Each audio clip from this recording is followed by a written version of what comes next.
Good morning, dear students. This is the second lecture of Module 5. So, in the last lecture, we were discussing on machine learning and machine learning techniques. So, the first machine learning technique that we saw was supervised learning.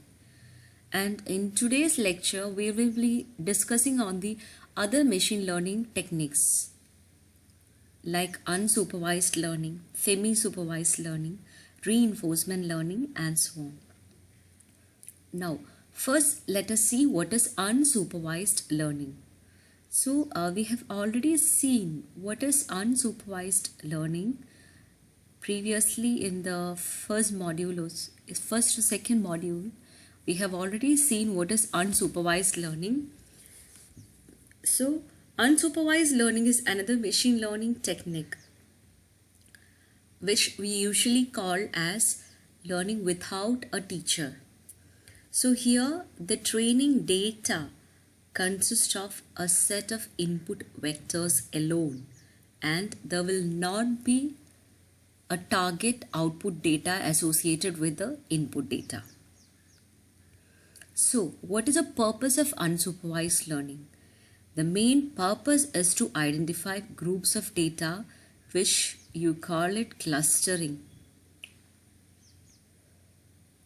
And since there is no desired output data, there will be no error metric.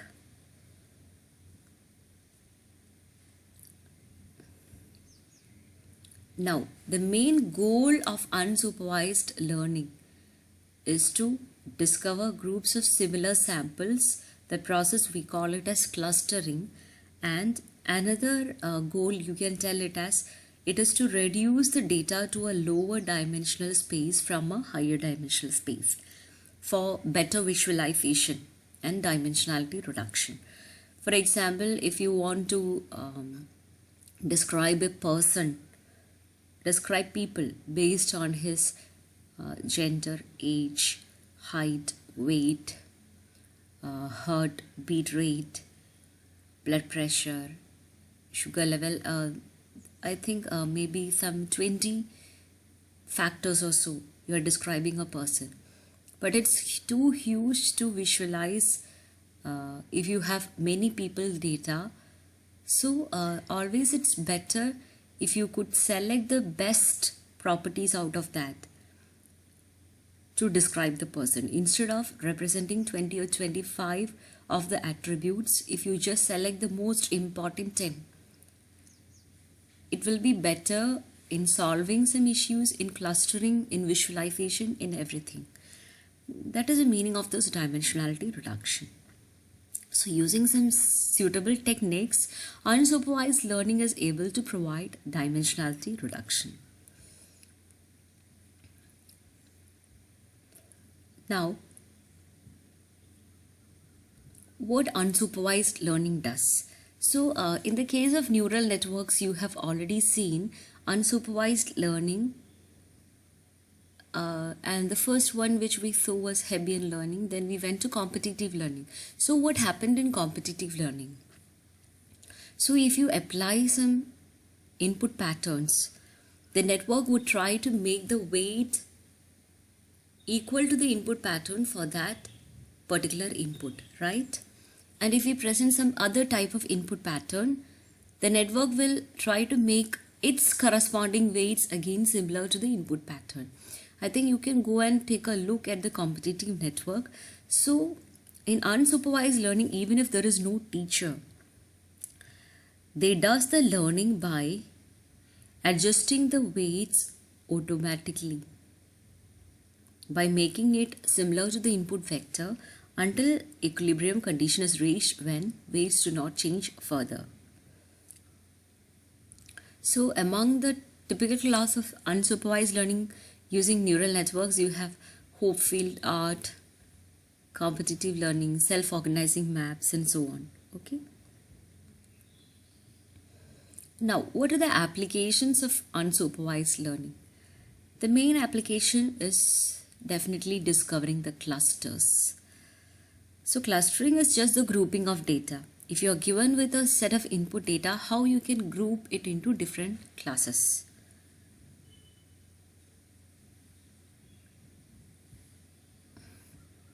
For example, if you want to group land based on various attributes such as forests, water, etc. If you have data based on this, you can group it into different classes. So here is one example of clustering. And for example, if a cell phone company wants to locate where they want to build their cell phone towers, they can use this clustering method and design the best placement of cell towers in such a way that the people under that tower receives the best optimal signal reception.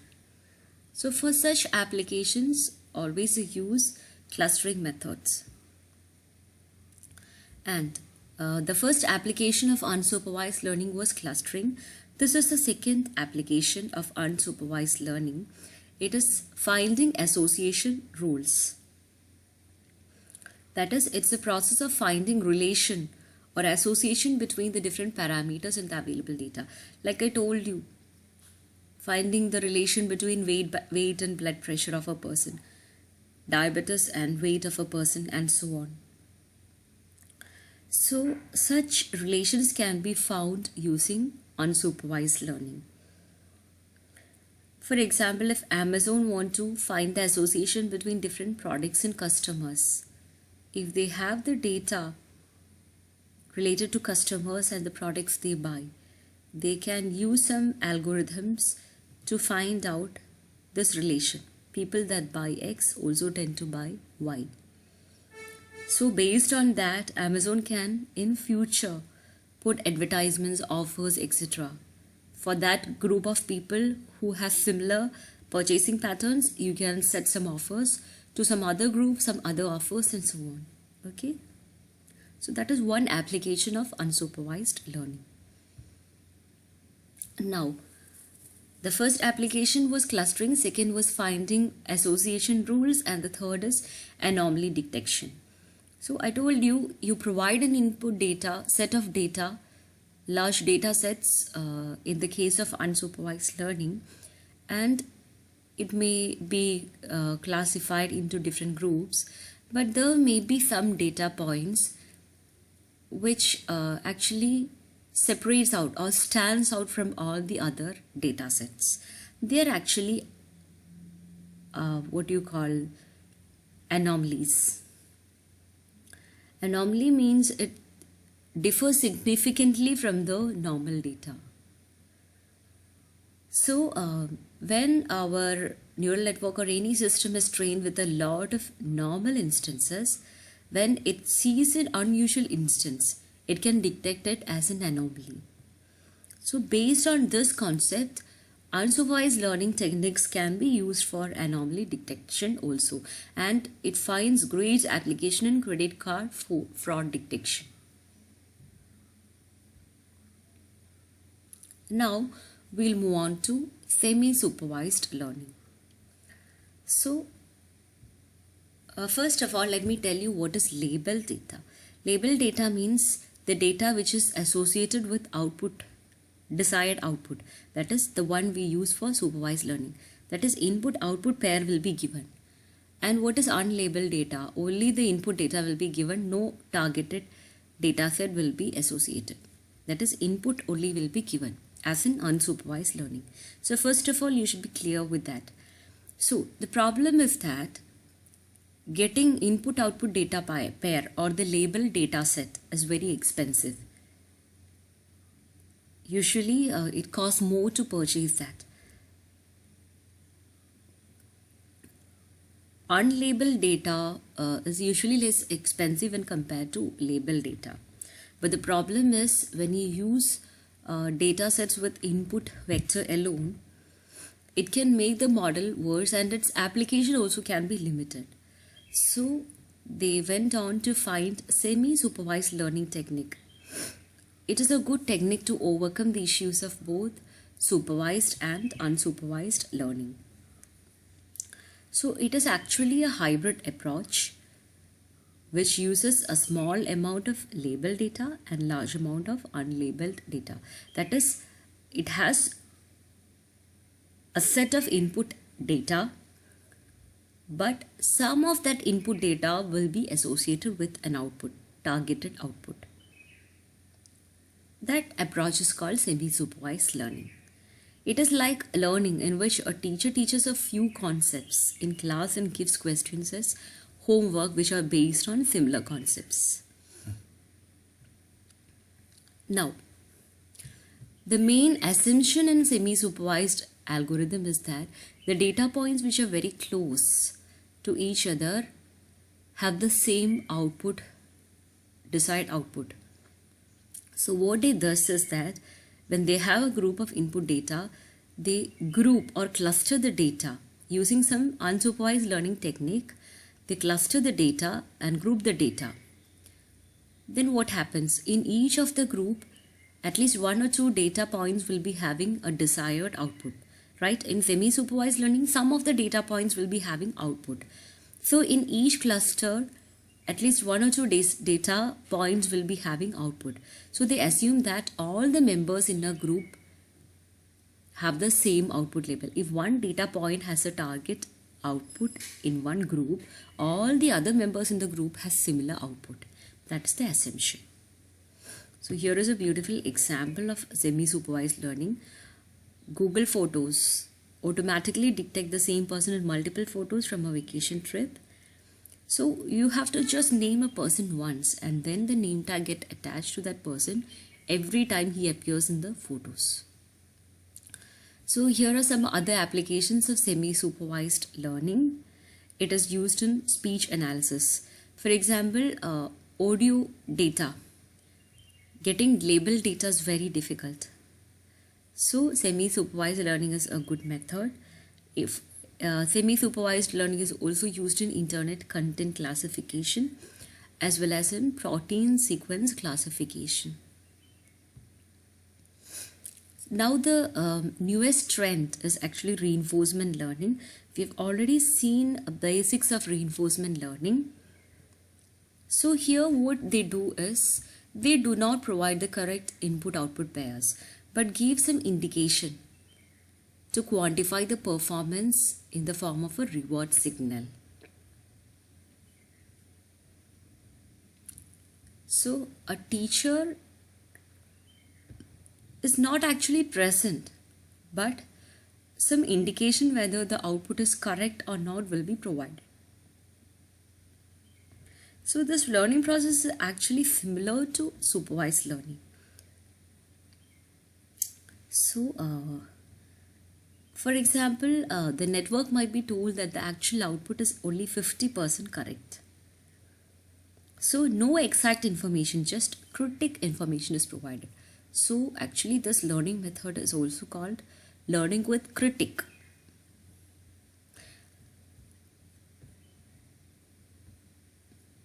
So this is the block diagram we have already seen in the first or second module, I think. The output will be taken to determine an error signal called the reinforcement signal, and this will be provided to adjust the weights or parameters of the learning machine. Here it is, the learning machine is the neural network.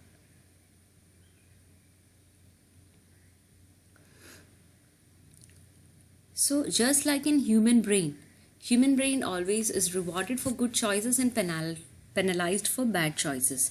And we always learn from the mistakes we make. So the main application of reinforcement learning is in video games.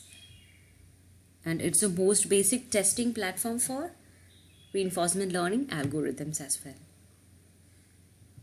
So in reinforcement learning, you say that you have an agent or the player who moves around doing the stuff. The action that an agent takes, like move upward one space, like in games, right? Reward, giving coins, killing other players, environment. The player may play in it go through a map, or it is in a room. State, it is a agent's current state. If it is a chess square or something, in which square it is in. Goal of your agent is getting as many rewards as possible. So in reinforcement learning, what we does is we guide an agent through an environment state by state by issuing reward every time the agent does the right thing. So agent just makes a calculated move about all the possible actions, whether he has to go left, right, down, etc. And he takes the action that will give him the best result or the best reward. So after doing this many times, the agent knows how to solve the task. This is how actually a reinforcement learning algorithm works. This is the pictorial representation of what we told now. There is an agent, environment, agent does actions, and a reward will be given for the best actions. So this is another example you can go through. A baby will be given a remote control of TV. He does some hitting, pressing, and observe how the TV responds. When TV doesn't respond, the agent is a baby, dislikes it and gives negative reward by not choosing that action again. So the baby repeats the procedure until something views on the TV. So these are the applications of reinforcement learning. It is used in game playing. It is used for determining the best move to make in a game. So video games are full of reinforcement learning. You complete a level, earn a badge. You defeat a bad guy or bad player and earn a bonus, something like that. All these are based on reinforcement techniques. Reinforcement learning is also used in control problems such as elevator scheduling. So it provides the best timing for elevator services. It's also used in traffic light control.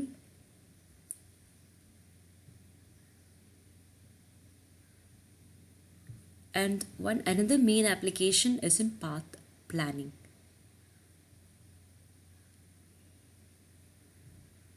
So best path to take. Some clues will be given in each action or each step, and the best path from an initial point to destination will be found.